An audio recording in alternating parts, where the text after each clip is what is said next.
ಶಿವಾನಂದ ಪಾಟೀಲ್ ಕರ್ನಾಟಕ ಸರ್ಕಾರದ ಸಚಿವರು ಇವರ ಒಂದು ಹೇಳಿಕೆಯನ್ನು ಇವತ್ತು ಗಮನಿಸಿದಾಗ ನಮ್ಮ ಕನ್ನಡಿಗ ಪಿ ಸಾಯಿನಾಥ್ ಅವರು ಬರೆದಿರುವಂಥ ಒಂದು ಪುಸ್ತಕ ಇದೆ. ಬರ ಅಂದರೆ ಎಲ್ಲರಿಗೂ ಇಷ್ಟ, ಬರ ಅಂದರೆ ಎಲ್ರಿಗೂ ಇಷ್ಟ.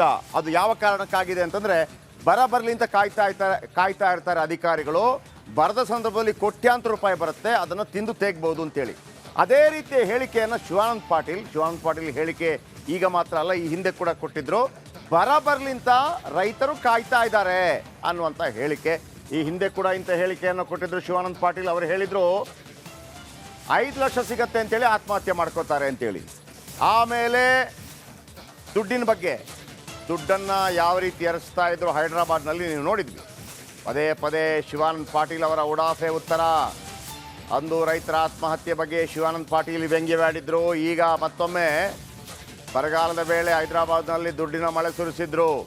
ದುಡ್ಡಿನ ಮಳೆಯ ಮದುವೆಯಲ್ಲಿ ಭಾಗಿಯಾಗಿದ್ದರು ಪಾಟೀಲ್. ಅದು ರಾಷ್ಟ್ರಮಟ್ಟದಲ್ಲಿ ದೊಡ್ಡ ಚರ್ಚೆ ಆಗಿತ್ತು. ಇದೀಗ ಬರಬರಲಿ ಅಂತ ಕಾಯ್ತಾ ಇದ್ದಾರೆ ಅಂತ.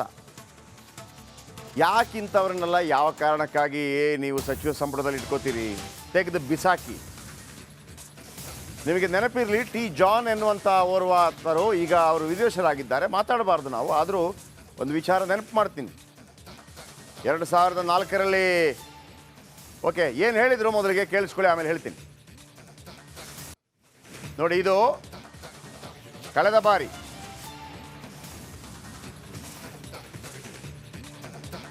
ಬಾರಿ ಅಕ್ಟೋಬರ್ 18, 2023 ಕಳೆದ ಅಕ್ಟೋಬರ್ನಲ್ಲಿ ಇದೇ ಶಿವಾನಂದ ಪಾಟೀಲ್ ಅವರು ಹೈದರಾಬಾದ್ನಲ್ಲಿ ಒಂದು ಮದುವೆಯಲ್ಲಿ ಹೇಗೆ ಅವರ ಮುಂದೆ ದುಡ್ಡಿನ ಮಳೆ ಆಗತ್ತೆ, ಬರದಲ್ಲಿ ತತ್ತರಿಸ್ತಾ ಇರ್ತಾರೆ, ಕಾಲು ಕೆಳಗೆಲ್ಲ ದುಡ್ಡೇ ದುಡ್ಡು ಶಿವಾನಂದ ಪಾಟೀಲ್ ಅವರದ್ದು. ಅದಕ್ಕಿಂತ ಮೊದಲೇ ಇನ್ನೊಂದು ಹೇಳಿಕೆಯನ್ನು ಕೂಡ ಕೊಟ್ಟಿದ್ರು. ಇದು ನೋಡಿ, ಹೈದರಾಬಾದ್ನಲ್ಲಿ ಅಕ್ಟೋಬರ್ 18ನೇ ತಾರೀಕು 2023ರಲ್ಲಿ ಹೈದರಾಬಾದಲ್ಲಿ ನಡೆದಂತಹ ಒಂದು ಖವಾಲಿ ಕಾರ್ಯಕ್ರಮದಲ್ಲಿ ಶಿವಾನಂದ ಪಾಟೀಲ್ ಭಾಗಿಯಾಗಿರ್ತಾರೆ. ಅವರ ಜಿಲ್ಲೆ, ಅವರ ತಾಲೂಕು ಬರಪೀಡಿತವಾಗಿರುತ್ತೆ. ಈಗ ಮೊನ್ನೆ ಕೂಡ CM ಅವರು ಪ್ರೈವೇಟ್ ಜೆಟ್ಟಲ್ಲಿ ಬಂದರು. ಯಾಕೆ ಸುದ್ದಿ ಆಗತ್ತೆ ಅಂತಂದರೆ ಬಾಕಿ ಸಂದರ್ಭದಲ್ಲಿ ಬಂದದಕ್ಕಲ್ಲ. ನೀವು ಹೋಗಿದ್ದೆ 216 ತಾಲೂಕುಗಳು ಬರಪೀಡಿತ. ದುಡ್ಡು ಕೊಡಿ ಅಂತ ಹೋದವರು ಕೇಂದ್ರ ದುಡ್ಡು ಕೊಟ್ಟಿಲ್ಲ, ಇದ್ದದ್ದನ್ನು ನೀವು ಮಜಾ ಮಾಡ್ತಾ ಇದ್ದೀರಲ್ಲ ಅಂತೇಳಿ ಅಷ್ಟೇ. ಇವ್ರದ್ದು ಅಷ್ಟೇ. ಇವರು ಮದುವೆಗೆ ಹೋಗಬಾರ್ದು ಅಂತ ಯಾರು ಹೇಳಿಲ್ಲ. ಆದರೆ ಸನ್ನಿವೇಶ ಯಾವುದು? ಇದು ಸತ್ತವರ ಮನೆಯಲ್ಲಿ ಜೋಕ್ ಮಾಡ್ದಂಗೆ, ಗೊತ್ತಾಯ್ತಾ? ಸತ್ತವರ ಮನೆಯಲ್ಲಿ ಜೋಕ್ ಮಾಡಿದ್ರೆ ಹೆಂಗಿರುತ್ತೆ? ಅವನು ಎಷ್ಟೇ ಯಾವುದೇ ಕಾಮಿಡಿಯನ್ ಬಂದರೂ ಕೂಡ ಜೋಕ್ ಮಾಡೋಂಗಿಲ್ವಲ್ಲ, ಒಂದು ಗಂಭೀರತೆ ಇರುತ್ತಲ್ಲ, ಎಲ್ಲ ದುಃಖ ಸಾಗರದಲ್ಲಿರ್ತಾರಲ್ಲ. ಹಾಗೇನೆ 216 ತಾಲೂಕುಗಳಲ್ಲಿ ಬರ ಅಂತ ಹೇಳುವಾಗ ತನ್ನ ತಾಲೂಕು ಕೂಡ ಬರಪೀಡಿತವಾಗಿದ್ದಾಗ ಆತ ದೆಹಲಿಗೋ ಮತ್ತೊಂದೋ ಎಲ್ಲ ಕಡೆ ಓಡಾಡಿ ಬರ ಪರಿಹಾರಕ್ಕಾಗಿ, ಮೇವಿಗಾಗಿ ಏನು ಮಾಡ್ದ ಅದು ಇಂಪಾರ್ಟೆಂಟ್. ಅದು ಬಿಟ್ಟು ಹೈದರಾಬಾದ್ಗೆ ಹೋಗ್ಬಿಟ್ಟು ದುಡ್ಡಿನ ಸುರಿಮಳೆ ಆಗ್ತಾ ಇರುವಾಗ ಖವಾಲಿ ನೋಡೋದಲ್ಲ ಕೆಲಸ. ನಾನು ತಪ್ಪೇನು, ಮದುವೆಗೆ ಹೋಗಬಾರ್ದಾ? ಅದೆಲ್ಲ ಉಡಾಫೆ ಪ್ರಶ್ನೆಗಳು. ನೀವು ಮದುವೆಗೆ ಹೋಗಿದ್ದು ತಪ್ಪಲ್ಲ, ಅಲ್ಲಿ ಕೂತ್ಕೊಳ್ಳೋದು ತಪ್ಪಲ್ಲ. ನಿಮಗೊಂದು ಜವಾಬ್ದಾರಿ ಅಂತ ಸಂವಿಧಾನಬದ್ಧವಾಗಿ ಸಿಕ್ಕಿದೆ. ನೀವು ಹೋಗೋದಕ್ಕೂ ಒಬ್ಬ ಲೇಮ್ಯಾನ್ ಹೋಗೋದಕ್ಕೂ ತುಂಬ ವ್ಯತ್ಯಾಸ ಇದೆ, ಗೊತ್ತಾಯ್ತಲ್ಲ? ಅದು ನಂಬರ್ 1. ಇದು ಅವತ್ತು ಅಕ್ಟೋಬರ್ 18ನೇ ತಾರೀಕು ದುಡ್ಡಿನ ಮಳೆ ಆಗಿದ್ದಂಥದ್ದು. ಆ ವಿಜುವಲ್ ಒಂದು ಕಂಪ್ಲೀಟ್ ಹಾಕಿ ಒಮ್ಮೆ ನೋಡಿ. ವಿಜುವಲ್ ಒಮ್ಮೆ ಕಾಣಲಿ, ಅದೇನು ಕಾಣ್ತಿಲ್ಲ ವಿಜುವಲ್ ನೋಡಿ. ಈ ಥರ ಚೆಲ್ಲಾಟವಾಗಿತ್ತು ದುಡ್ಡಿಂದು.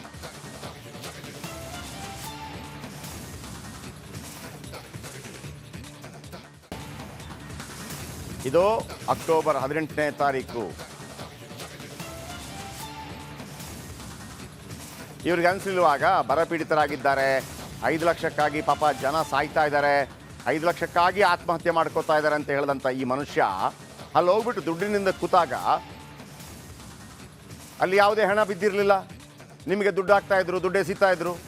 ತಡೀಬೋದಾಗಿತ್ತು ನೀವು, ಬೇಡಪ್ಪ ನನ್ನ ಮುಂದೆ ಮಾಡಬೇಡಿ ಇದನ್ನು ಅಂಥೇಳಿ, ಸರಿಯಾಗಲ್ಲ ನನಗೆ ಅಂತೇಳಿ. ಅವ್ರು ಮಾಡಿದ್ರು ನಾನೇನು ಮಾಡಲಿ ಅಂತಂದರೆ ನಿಮ್ಗೊಂದು ಜವಾಬ್ದಾರಿ ಅಂತಿರುತ್ತಲ್ಲ, ಯಾವ ಸಂದರ್ಭದಲ್ಲಿ ಅಂತ.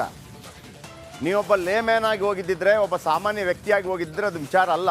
ನೀವು ಸರ್ಕಾರದ ಪ್ರತಿನಿಧಿ. ಅವರೊಬ್ಬ ಕೇಳಲ್ವಾ, ಏನ್ರಿ ನಿಮ್ಮೂರಲ್ಲಿ ಕಂಪ್ಲೀಟ್ ಬರ ಅಂತೆ, ನೀವೇನಿಲ್ಲಿ ಮಜಾ ಮಾಡ್ತಾ ಇದ್ದೀರಿ ಅಂತಂದರೆ ಅದು ನಿಮಗೆ ಬೈದಂಗಲ್ಲ, ಸರ್ಕಾರಕ್ಕೆ ಬೈದಂಗೆ, ನಮಗೆ ಬೈದಂಗೆ. ಅಷ್ಟು ವ್ಯವಧಾನ ಇಲ್ಲ ಅಂತಂದರೆ ನೀವು ಆಗಬಾರ್ದು. ಆಯಿತು, ನಂಬರ್ 1. ನಂಬರ್ 2,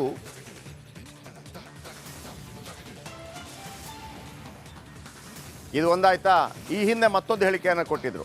ಅಂದರೆ ಈ ರೈತರ ನೋಡಿ ಸರ್, ಕಳೆದ 6 ತಿಂಗಳಲ್ಲಿ 250ಕ್ಕಿಂತಲೂ ಹೆಚ್ಚು ರೈತರ ಆತ್ಮಹತ್ಯೆ ಮಾಡ್ಕೊಂಡಿದ್ದಾರೆ. 250ಕ್ಕಿಂತಲೂ ಹೆಚ್ಚು ರೈತರ ಆತ್ಮಹತ್ಯೆ ಮಾಡ್ಕೊಂಡಿದ್ದಾರೆ.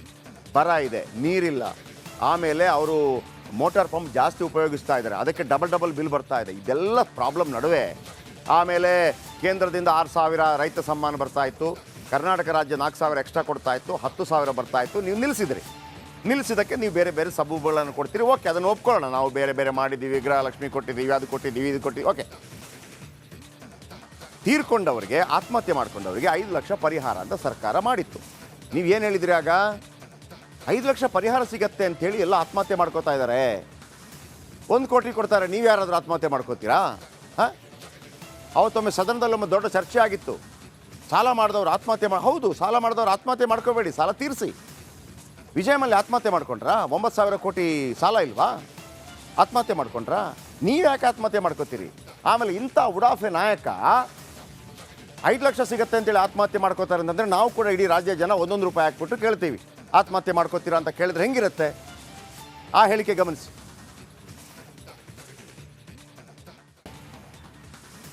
ವೀರೇಶ್ ಕಮಿಟಿ ವರದಿ ಬರೋಕ್ಕಿಂತಲೂ ಪೂರ್ವದಲ್ಲಿ ಆತ್ಮಹತ್ಯೆ ಕಡಿಮೆ.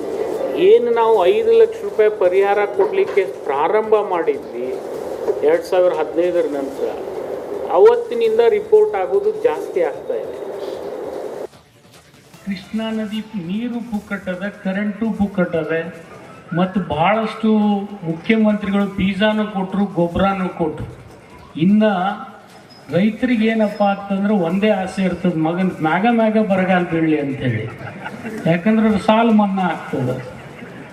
ಹಂಗೆ ಬಯಸ್ಬಾರ್ದು. ಅದ್ರಾಗೇನು ನೀವು ಬ್ಯಾಡ ಅಂದ್ರೆ 3-4 ವರ್ಷ ಅಲ್ರಿ ಶಿವಾನಂದ ಪಾಟೀಲ್ರೇ, ರೈತ ಒಬ್ಬ ಬರಗಾಲ ಬೀಳಿ ಅಂತ ಕಾಯ್ತಾನ? ರೈತ ಒಬ್ಬ ಬರಗಾಲ ಬೀಳಿ ಅಂತ ಕಾಯ್ತಾನ?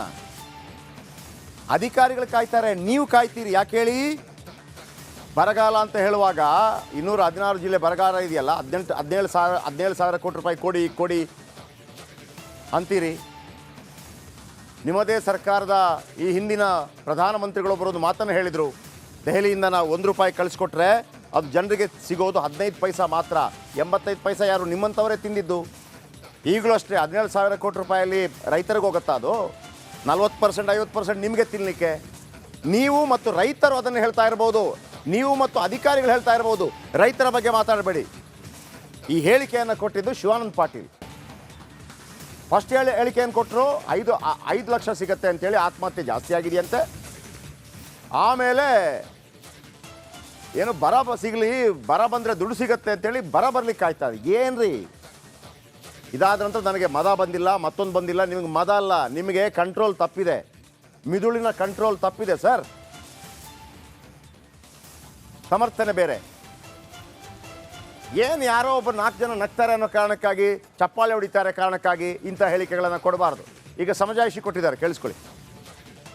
ಇಟ್ಕೊಂಡು ಉತ್ತರ ಪ್ರದೇಶ ಇಲೆಕ್ಷನ್ ಆಗೋರಿಗೆ ನನಗೆ ಯಾವುದೇ ರೀತಿಯ ಮದ ಇರಲಿಲ್ಲ. ರೈತರ ಸಲುವಾಗಿ ಇನ್ನೂ ಎಷ್ಟು ಬೇಕಾದರೂ ನಾನು ವಿರೋಧ ಏನು ಇವ್ರು ಮಾಡ್ತಾ ಇದ್ದಾರೆ, ಇವ್ರು ನೀತಿ ಮಾಡ್ತಾ ಇದ್ದಾವೆ, ಅದ್ರ ಬಗ್ಗೆ ನಾನು ನಿರಂತರ ಹೋರಾಟ ಮಾಡ್ತೀನಿ. ರೈತರ ವಿರುದ್ಧ ನನಗೆ ಇವ್ರು ಕಟ್ಟಿದರೆ ಏನಾಗೋದಿಲ್ಲ. ನನಗೆ ರೈತರ ವಿರುದ್ಧ ನಾನು ಮಾಡಿದರೆ ಅದು ಒಂದು ಅಪರಾಧ. ರೈತರ ಹಿತ ಆಗಬೇಕಂತ ಇವತ್ತು ನಾವು ಈ ಎಲ್ಲ ಕೆಲಸಗಳನ್ನು ನಾವು ಮಾಡ್ತಾಯಿದ್ದೀವಿ. ಅವರಿಗೆ ಸಹಿಸ್ಲಿಕ್ಕೆ ಆಗ್ತಾಯಿಲ್ಲ. BJP ಅವ್ರಿಗೆ ಇವತ್ತು ಸಹಿಸ್ಲಿಕ್ಕೆ ಆಗ್ತಾಯಿಲ್ಲ. ಯಾಕಂದರೆ ಅವ್ರಿಗೆ ಪಾರ್ಲಿಮೆಂಟ್ ಟಾರ್ಗೆಟ್ ಇದೆ. ಪಾರ್ಲಿಮೆಂಟ್ನಲ್ಲಿ ಇವರೆಲ್ಲ 28 ಗೆಲ್ತೀವಿ ಅಂತ ಹೇಳ್ಕೋತ ಹೊಂಟಾದ್ರೆ, ಗೆಲ್ಲಿಲ್ಲಪ್ಪ ಅಂದರೆ ಇವ್ರನ್ನ ಕುರ್ಚಿ ಕೂಡ ತೆಗಿತಾನೆ ಮೋದಿ. ಅದೇ ಕಾರಣ 100%, ಬೇರೆ ಏನೂ ಇಲ್ಲ. ನನಗೆ ರೈತರ ಬಗ್ಗೆ ಕಾಳಜಿ ಇರಲಿಲ್ಲ ಅಂದರೆ ಇವತ್ತು ಇಡೀ ಹಾವೇರಿ ಜಿಲ್ಲೆಯಲ್ಲಿ ಮಿಡ್ ಟರ್ಮ್ ಕ್ರಾಪ್ ಇನ್ಶೂರೆನ್ಸು 126 ಕೋಟಿ ಕೊಡಿಸಿದ್ದೀನಿ ನಾನು. ಯಾವ ಜಿಲ್ಲೆಯಲ್ಲಿ ಕೊಟ್ಟಿದ್ದಾರೆ ಹೇಳಿ? ನಿಮ್ಮ ಬಿಜಾಪುರದಲ್ಲಿ ಕೊಟ್ಟಿದ್ದಾರೆ. ರೈತರ ಬಗ್ಗೆ ಕಾಳಜಿ ಇದ್ದಲ್ಲೇ ಮಾಡ್ತಾಯಿದ್ದೀವಿ ಆ ಪ್ರಯತ್ನ. ಮತ್ತು ರೈತರಿಗೊಂದು ಯೋಗ್ಯ ಬೆಲೆ ಸಿಗಬೇಕಂದ್ರೆ, ಈಗ ಟಮಾಟಿಗೆ 200 ರೂಪಾಯಿ ಬಂದರೆ ಇಡೀ ಟಮಾಟಿಗಳನ್ನೇ ಎಲ್ಲರೂ ಸರ್ಕಾರ ಕಿತ್ಕೊಂಡು ಉತ್ತರ ಪ್ರದೇಶದಲ್ಲಿ ಫ್ರೀ ಮಾಡಿಸಿದ್ರು ಕರ್ನಾಟಕದ. ಇದೇ ಕೋಲಾರದ ರೈತರು ಉತ್ತರ ಪ್ರದೇಶಕ್ಕೆ ಹೋಯ್ದ್ರೆ ಅದನ್ನು ಸೀಸ್ ಮಾಡಿ ಎಸೆನ್ಷಿಯಲ್ ಕಮಾಡಿಟಿ ಅಂಥೇಳಿ 80 ರೂಪಾಯಿ 90 ರೂಪಾಯಿ ಕೊಟ್ಟರು.